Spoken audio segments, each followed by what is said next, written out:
Hello again. Opposition protests are escalating in Guinea and the death toll is climbing. At least 18 people have died so far this year, 3 in the last 2 weeks.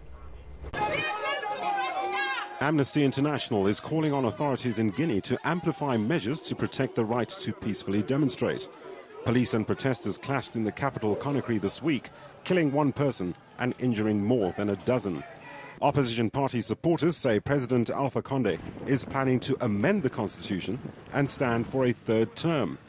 The leader of the opposition says armed police surrounded his home to stop him joining the protests. The Guinean constitution allows for people to freely protest.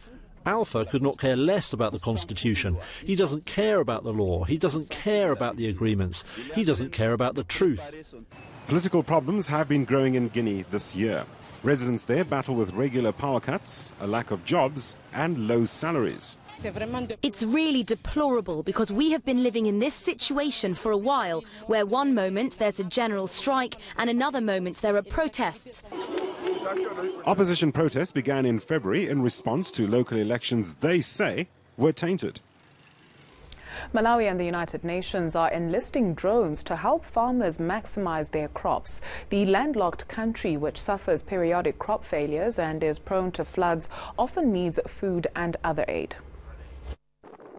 Latching onto technology to assess crop health in the region, Malawi's government and the United Nations are using drones to capture images of crops from the air. These are analyzed to identify types of crops, their yield and health, as well as any damage by pests or drought.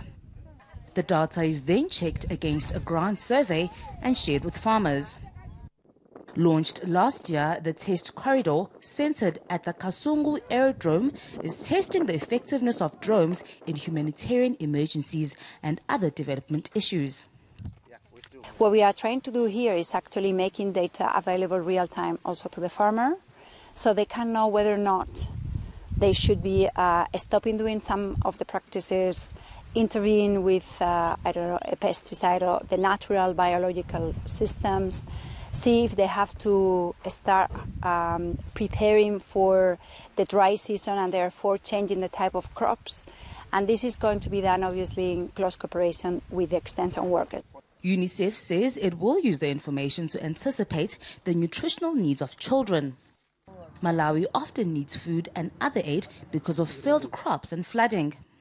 The country relies heavily on rain-fed agriculture, and most of its maize is grown by subsistence farmers on small plots.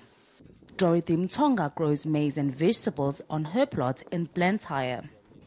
Through the drone program, farmers like her will have information on which of her crops are likely to give good yields, based on weather patterns or if there is a pest invasion. Kamba kuti kuntundaku sitirutani sitirupanga bwino yayi ndiye tikuona kuti tikabwera kuno kudambo timapanga ndithu bwino fuka chakudya pakhomo sisowa yayi. The drones are expected to capture imaginary of crops on about 100 acres of land. From these, UN agencies will be able to see where food aid and cash may be required. Very neat idea. Right, let's take a look at what's been trending on social media this week. Uganda's President Yoweri Museveni has found a way to deal with protesters. Social media has been buzzing, candidly so, at his so-called 10 commandments for managing protests. The guidelines follow arrests and reports of torture of opposition politicians by police and military officers. A privately owned Cameroonian channel has landed in hot water with Gabon's communications watchdog. It's been suspended for 6 months by the High Authority of Communication for falsely reporting the death of President Ali Bongo Ondimba. The Vision 4 channel reported that Bongo had died in a Saudi hospital. And Ethiopian Prime Minister Abiy Ahmed received a superstar's welcome from Ethiopians in Frankfurt during a visit to Germany.